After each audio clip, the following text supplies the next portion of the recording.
I never expected to inherit anything from Victoria Sterling. My mother-in-law had made her feelings about me clear from the day I married her son David. I was too common, too uneducated in the finer things, not worthy of the Sterling family name.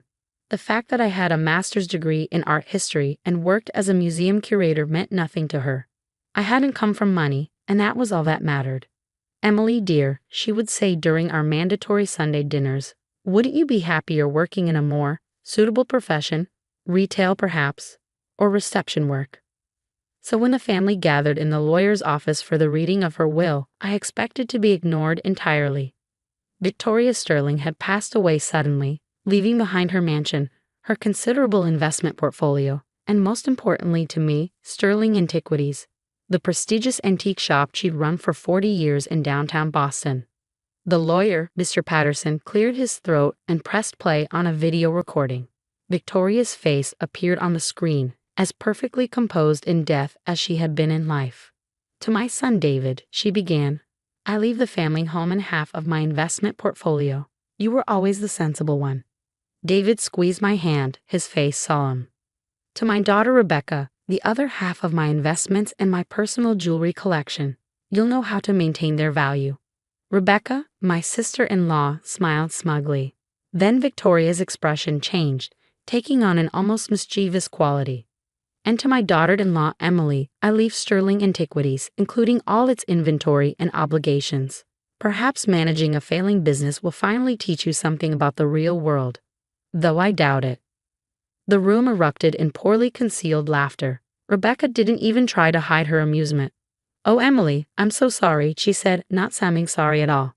"Would you like me to help you list it for sale? The property alone should cover some of its debts." I sat there quietly, thinking about the shop I visited so many times over the past 5 years.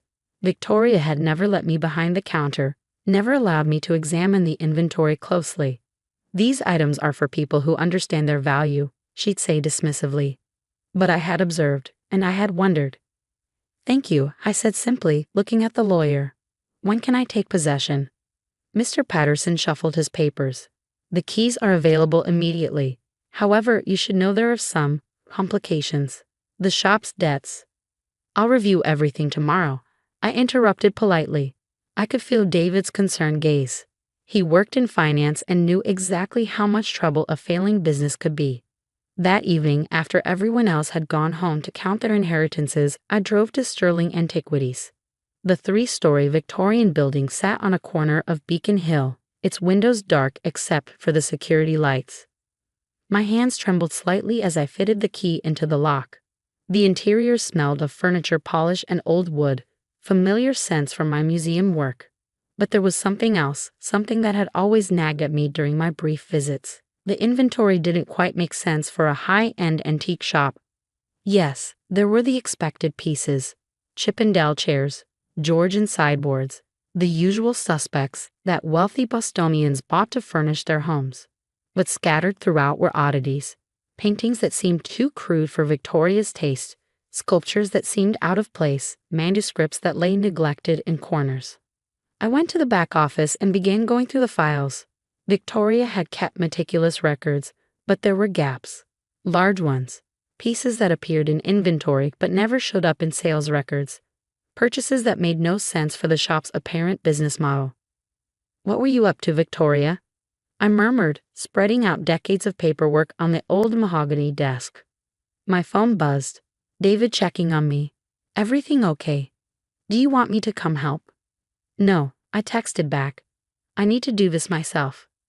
I worked through the night, making lists, cross-referencing files, noting discrepancies. As dawn broke, I sat back, my mind racing. Either Victoria had been running the worst-managed antique shop in Boston, or... I pulled out my phone again, but this time I called someone else. "Dr. Chen? It's Emily Sterling." "Yes, from the museum. I need your expertise on something. How soon can you come to Boston?" "What am I looking at?" I asked quietly. 3 days later, Dr. Chen carefully examined a small painting that had been hanging in the shop's bathroom, of all places. The renowned art authenticator's eyes narrowed as he studied the brush strokes. "If this is what I think it is," he muttered, pulling out specialized equipment from his bag. I waited, hardly daring to breathe. I'd worked with Dr. Chen at the museum enough to trust his instincts. When he finally looked up, his expression confirmed my suspicions. This is early 18th century, Dutch Golden Age. The signature is partially obscured, but he paused, double-checking his findings.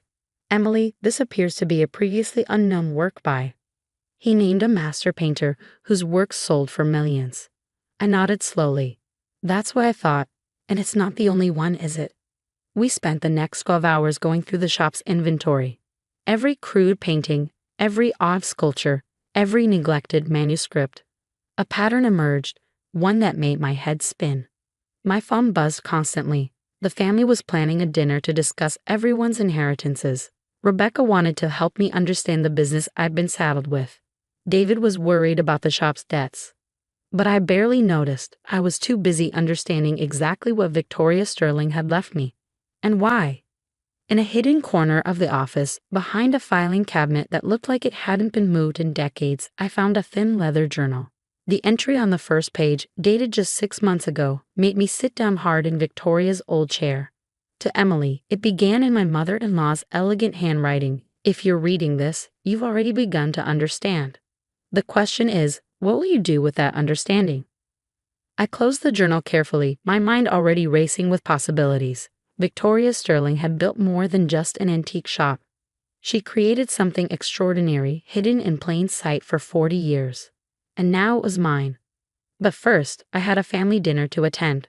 One where everyone would want to know my plans for the failing business I'd inherited. I smiled, thinking of the surprises that lay ahead. Sometimes the greatest treasures are the ones others are too blind to see. And sometimes the best revenge is simply letting them discover exactly what they overlooked. The Sterling family dinner was held at Rebecca's mansion in Brookline, a monument to new money trying to look old. I arrived deliberately late, Victoria's journal tucked safely in my bag, along with some very interesting preliminary appraisal documents from Dr. Chen. Emily, darling, Rebecca air-kissed my cheeks. We were just discussing the shop. I have a wonderful real estate agent who specializes in distressed properties. That won't be necessary, I interrupted smoothly, taking my seat beside David. I've spent the last few days going through the inventory. Yes, about that, David's father, Richard Sterling, leaned forward. The quarterly tax payment is due next week. Perhaps we should discuss your options before you get in too deep. I smiled, remembering the second entry in Victoria's journal. They never bothered to really look, too convinced of their own superiority to see what was right in front of them. Actually, I said, pulling out my tablet, I've been meaning to ask about this inventory list from 1983. Rebecca, your mother purchased a collection from a displaced European family that year. Do you remember anything about it? Rebecca waved her hand dismissively. Mother bought all sorts of things from desperate people. That's what antique dealers do. Interesting. I pulled up a photograph. Because this worthless collection included a set of manuscripts that, according to Dr. Chen, appeared to be long-lost folios from a rather famous composer. The room went silent. David leaned forward to look at the image. Are those original musical manuscripts? Yes. Along with letters documenting their provenance, Victoria kept impeccable records of the real inventory. The real inventory? Richard's voice sharpened. What do you mean? I took a slow sip of wine. Sterling Antiquities wasn't just an antique shop. It was a front for something far more sophisticated.